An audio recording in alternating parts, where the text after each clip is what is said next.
Welcome to the Diversity Pivot Podcast. I'm your host, Julie Kratz, and this season we will be unpacking real trends, hot topics in the workplace around allyship and inclusion.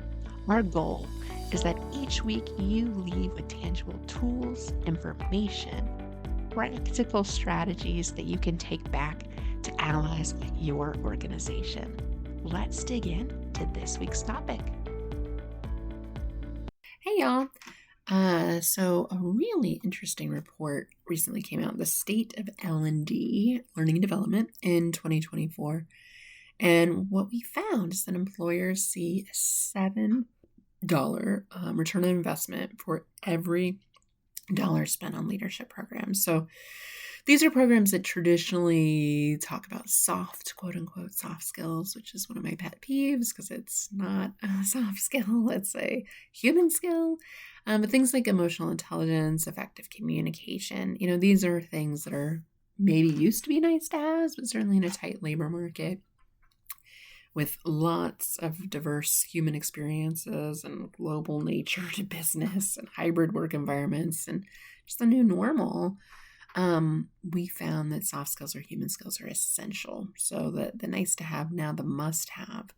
And that's a 7x return on investment. So I'd love you to think about what other part of your business can generate those types of returns. What also that report found is that 60% of learning leaders pinpointed leadership as the most significant gap in current employee development. And over 60% of these same learning leaders identify leadership development as their primary focus, with diversity and inclusion and technical skills being second and third, respectively. So leadership development continues to be the most prioritized topic of learning and development's focus going into starting 2024. So I think these human skills around inclusive leadership is really the ability to bridge different perspectives, promote psychological safety, surfacing hard things in the workplace and dealing with them instead of, pandering and, procrastinating them, and facilitating that all elusive environment where everyone feels seen, heard, and belongs. And so we have some thoughts on this, having done this for almost a decade. Inclusive leadership competence really needs to be focused on these vital human skills. So first, I would stop calling them soft skills. This actually has origins back in the military, where the military used to teach hard skills, shooting, drills, etc., survival. Yeah, those are hard skills and really important ones. And then everything else was soft skills, leadership, etc. So thank you, military. But, the workplace isn't life or death. We're not about protecting national security. Yes, we do important things. But borrowing that soft skill framework is probably not the most appropriate, given that we're leading humans. Common human skill sets like emotional agility, trust, cultural intelligence, allyship, growth mindset, vulnerability, empathy.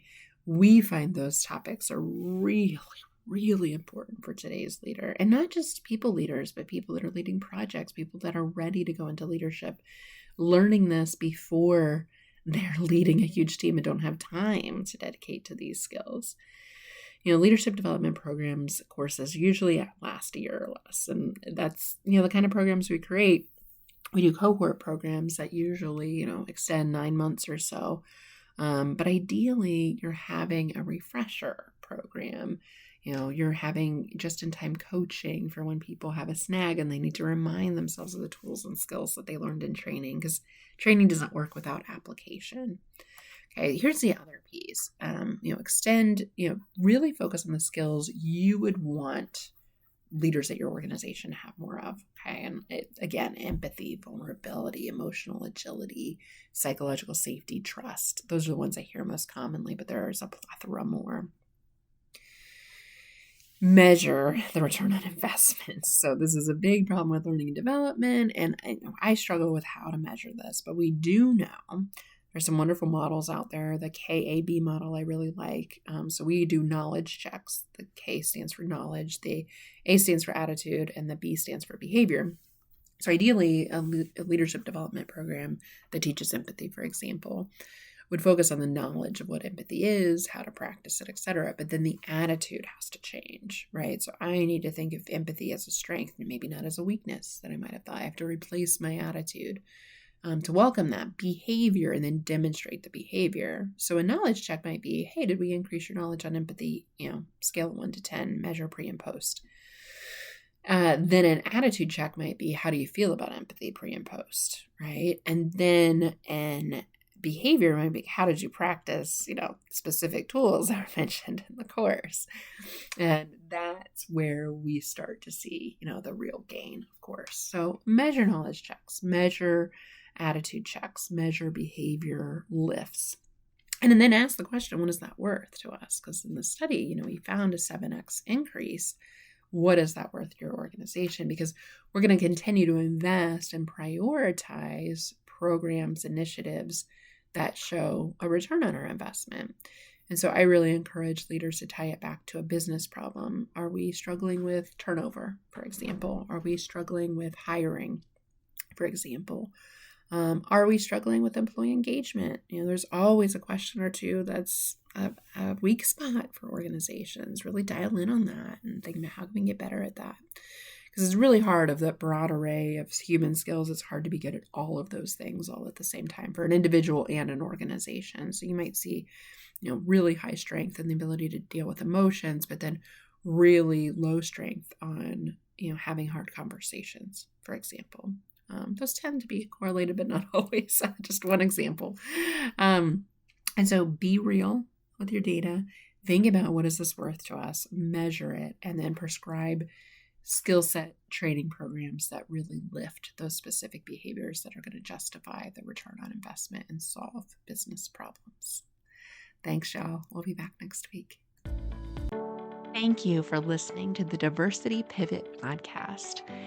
My hope is that you walked away with a tangible tool, insight, or information that you can share with other allies on the journey. If you liked this week's episode, please leave us a review. Your feedback means a tremendous amount to us. We'll be back next week with another hot topic.